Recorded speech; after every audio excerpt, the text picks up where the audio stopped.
El país de la canela, de William Ospina. En Flandes, en 1547, Teofrastus me lo explicó todo.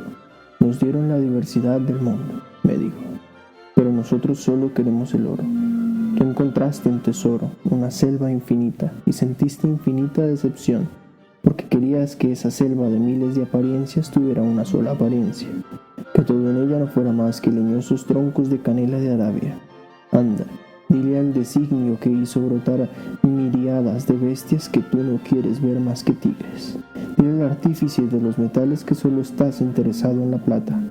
Dile al demiurgo que inventó las criaturas que el hombre solo quiere que sobreviva el hombre. Ve y dile al paciente alfarero que modela sin tregua millones de seres que tú solo quieres ver un rostro, un solo rostro humano para siempre. Y dile al incansable y celeste dibujante de árboles que solo te interesa que un árbol exista. Eso es lo que hacemos desde cuando surgió la voluntad. Apretar en el puño una polvareda de estrellas para tratar de condensarla en un sol irradiante. Reducir a la arcilla las estatuas de todos los dioses para alzar en su masa un dios único. Desgarrado de contradicciones, atravesado de paradojas y por ello lastrado de imposibles. Primer capítulo. La primera ciudad que recuerdo. La primera ciudad que recuerdo vino a mí por los mares en un barco. Era la descripción que nos hizo mi padre en su carta de la capital del imperio de los incas. Yo tenía 12 años cuando Amanei, mi nodriza india, me entregó aquella carta, y en ella el trazado de una ciudad de leyenda que mi imaginación enriqueció de detalles. Recostada en las cumbres de la cordillera, tejida de piedras gigantes que la ciñen como triple muralla, y que estaba forradas con láminas de oro. Tan pesados y enormes eran los bloques que parecía imposible que alguien hubiera podido llevarlos a lo alto, y estaban encajados con tanta precisión que insinuaban trabajo de dioses y no de humanos ínfimos. Las letras de mi padre, pequeñas, uniformes, sobresaltadas, a veces por grandes trazos solemnes, me hicieron percibir la firmeza de los muros, nichos que resonaban como cavernas, fortalezas estriadas de escalinatas siguiendo los dibujos de la montaña. No sé si esa lectura fue entonces la prueba de las ciudades, que había sido capaz de construir una raza. Era una honda ciudad vecina de las nubes, en la concavidad de un valle entre montañas, y la habitaban millares de nativos del reino vestidos de colores. Túnicas azules bajo mantas muy finas de rosas y granate, bordadas con soles y flores. Gruesos discos de lana roja, amplios como aureolas sobre las cabezas, y sombreros que mi padre solo acertaba a describir como bonetes dorados que caían sobre un vistoso borde amarillo. Gentes de oscuros rostros de cobre, de pómulos asiáticos y grandes dientes blanquísimos. Hombres de silencio y maíz que pasaban gobernando rebaños de bestias de carga desconocidas para nosotros, bestias lanosas de largos cuellos y mirada apacible, increíblemente diestras en trotar por cornisas estrechas sobre el abismo. Lo más importante de la ciudad no fueran esos millares de nativos que se afanaban por ella, ni esos rebaños de llamas y vicuñas cargados con todas las mercancías del imperio. Lo más importante eran los reyes muertos. Momias con aire de majestad que presidían las fortalezas, monarcas embalsamados, encogidos en sus sillas de oro y de piedras brillantes, vestidos con finos tupacus de lana de vicuña, cubiertos con mantas bordadas, con tumbantes de lana fina adornados de plumas, y encima de las mascapaicha real una borla de lana con incrustaciones de oro sobre los cráneos color de caoba. Cada muerto llevaba todavía en las manos resecas una honda con su piedra arrojadiza de oro puro. Pero el mismo día en que supe de la existencia de aquella ciudad, supe de su destrucción. Mi padre escribió aquella carta para hablar de riquezas. No dejó de contar cómo cabalgaron por los 300 templos de jinetes enfundados en sus corazas, cómo arrojaron por tierra los cuerpos de los reyes y espolvorearon sus huesos por la montaña y sometieron a pillaje las fortalezas. Ya desde el día anterior los jinetes que avanzaban por el valle sagrado habían percibido la luz de la ciudad sobre la cumbre, y sé que los primeros que la vieron se sintieron cegados por su resplandor.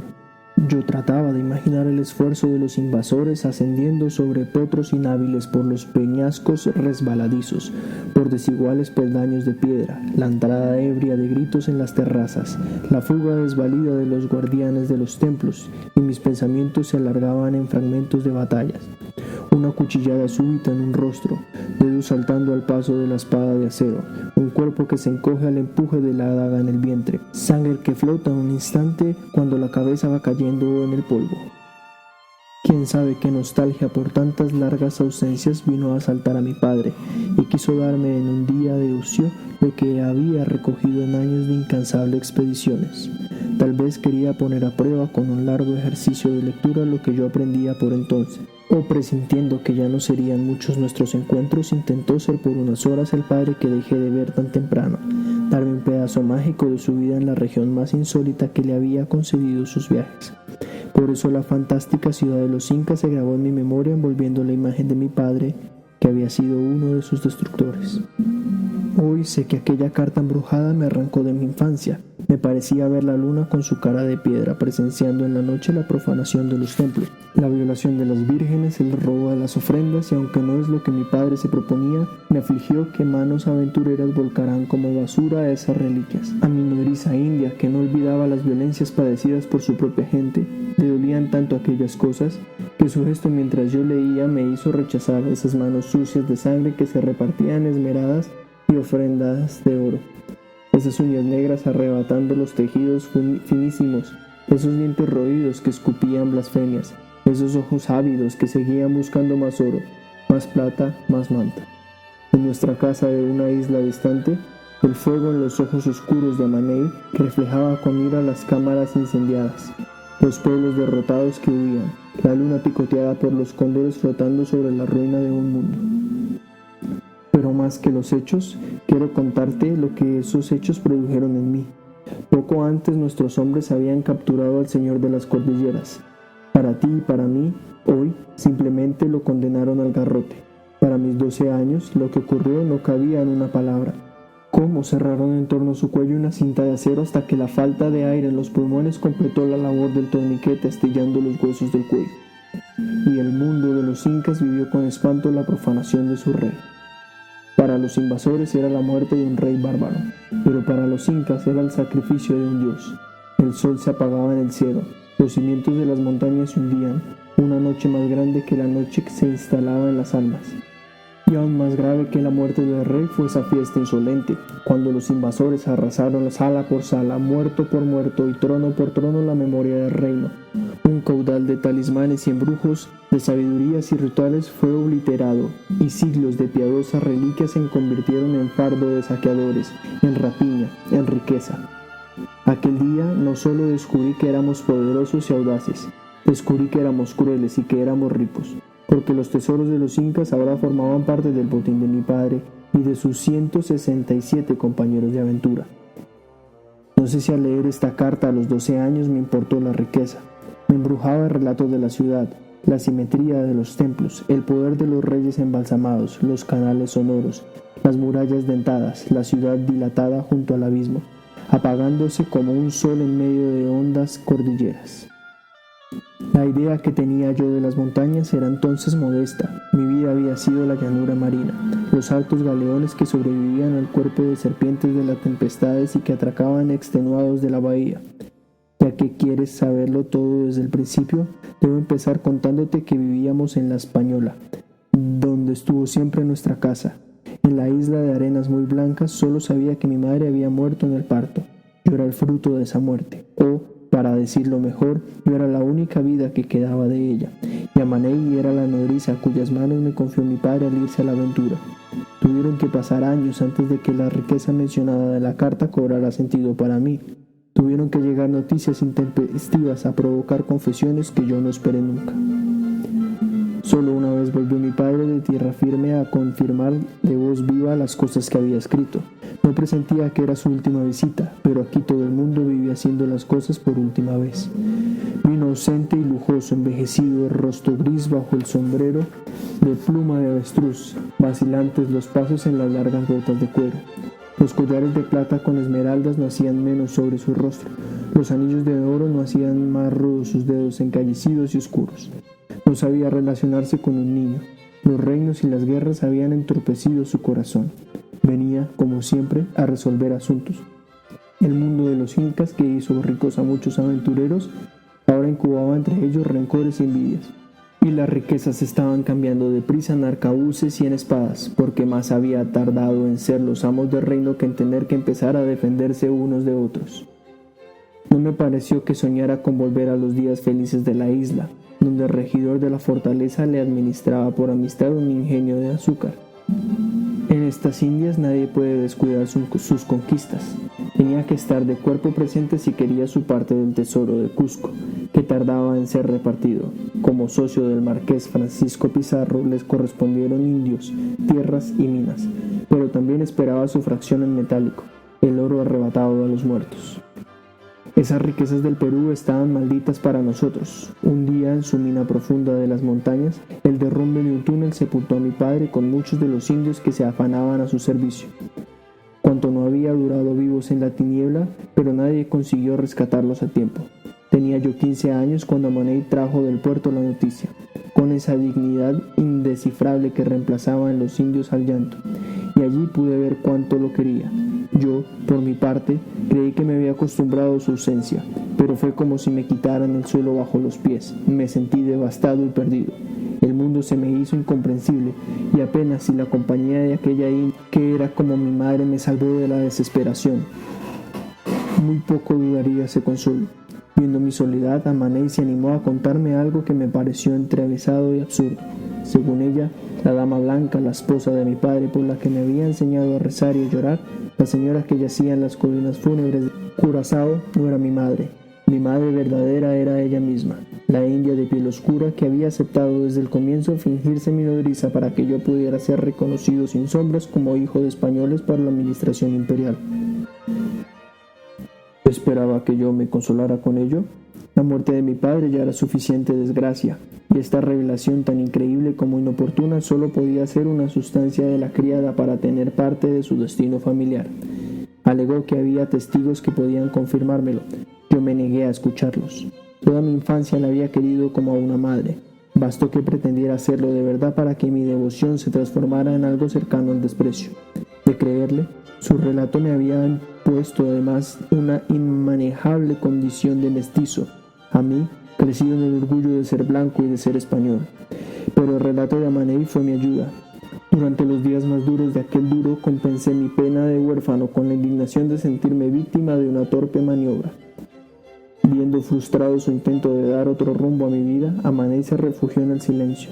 Yo no habría tenido el corazón de apartarla de mi casa, pero dejé que se replegara a la condición de sirviera ya sin privilegios. Muerta o vendida su raza, cambiando el paraíso de sus mayores en una isla llena de guerreros y comerciantes de España. La verdad es que yo era el único que ella tenía en el mundo, y traté de explicarme por ello que quisiera usurpar el lugar de mi madre. Mi educación no se había dejado en sus manos.